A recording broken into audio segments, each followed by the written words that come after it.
നമസ്കാരം. Indian premier ലീഗിൽ ഒരു അപൂർവ റെക്കോർഡിന് ഉടമയായിരിക്കുകയാണ് വെറും 13 വയസ്സുകാരനായ വൈഭവ് സൂര്യവംശി. ഇതുവരെ ലീഗിൻ്റെ ചരിത്രത്തിൽ നടന്ന എല്ലാ ലേലങ്ങളെയും കടത്തി വെട്ടുന്ന സംഭവ വികാസങ്ങൾക്കാണ് സൗദിയിലെ ജിദ്ദ സാക്ഷ്യം വഹിച്ചത്. IPL-ൽ ഒരു ടീം രജിസ്റ്റർ ചെയ്യുന്ന ഏറ്റവും പ്രായം കുറഞ്ഞ താരമെന്ന ബഹുമതിയാണ് വൈഭവിനെ തേടിയെത്തിയിരിക്കുന്നത്.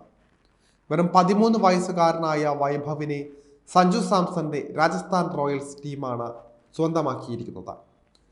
1,10,00,000 രൂപയാണ് താരത്തിന് വേണ്ടി അവർ മുടക്കിയിരിക്കുന്നത്. അന്താരാഷ്ട്ര സെഞ്ചുറി നേടുന്ന ഏറ്റവും പ്രായം കുറഞ്ഞ ബാറ്റർ എന്ന റെക്കോർഡ് സൂര്യവംശി അടുത്തിടെ സ്വന്തമാക്കിയിരുന്നു.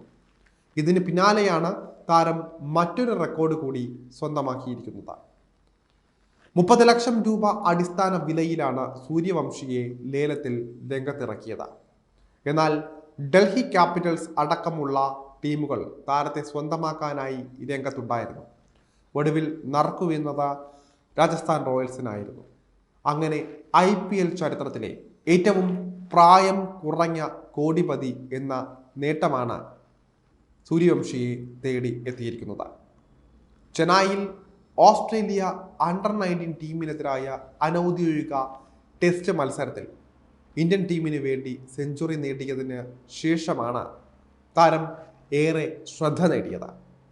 എന്നാൽ ആദ്യ തവണ തന്നെ ലേലത്തിൽ താരം വിറ്റുപോയി എന്നതാണ് ഏറ്റവും വലിയ കാര്യമായിട്ട് പറയാനുള്ളത്.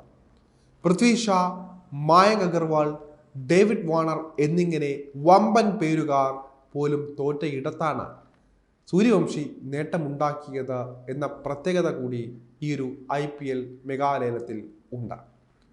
അതേസമയം IPL താരലേലത്തിന് സൗദിയിലെ ജിദ്ദയിൽ അവസാനമായിരിക്കുകയാണ്. 2 ദിവസമായി നടന്ന ലേലത്തിൽ 10 ടീമുകളാണ് തങ്ങൾക്ക് വേണ്ട താരങ്ങളെ തിരഞ്ഞെടുക്കാൻ മുൻനിരയിൽ തന്നെ ഉണ്ടായിരുന്നത്. ഏറ്റവും ഉയർന്ന തുകയ്ക്ക് വിറ്റുപോയത് ഇന്ത്യൻ യുവതാരം ഋഷഭ് പന്തായിരുന്നു. 27 കോടി രൂപയ്ക്കായിരുന്നു ഋഷഭ് പന്ത് LSGയിലേക്ക് പോയത്. 2ാം സ്ഥാനത്തുള്ളത് മറ്റൊരു ഇന്ത്യൻ താരം തന്നെയായ ശ്രേയസ് അയ്യരാണ്. താരത്തെ 26,75,00,000 രൂപയ്ക്ക് പഞ്ചാബ് കിങ്സ് ആണ് സ്വന്തമാക്കിയത്. എന്നാൽ ഡേവിഡ് വാർണർ, കെയ്ൻ വില്യംസൺ അടക്കമുള്ളവരെ ആരും വാങ്ങിയില്ല എന്നതാണ് ഏറ്റവും നിരാശപ്പെടുത്തുന്ന ഒരു കാര്യമായിട്ട് പറയാനുള്ളത്. ഇന്ത്യൻ യുവതാരമായ പൃഥ്വി ഷായും ഈ പട്ടികയിൽ ഉൾപ്പെടുന്നുണ്ട്. മലയാളി താരങ്ങളിൽ വിഷ്ണു വിനോദിനെ പഞ്ചാബ് വാങ്ങിയെങ്കിലും സന്ദീപ് വാര്യർ അടക്കമുള്ളവർ അൺസോൾഡായി മാറുകയായിരുന്നു.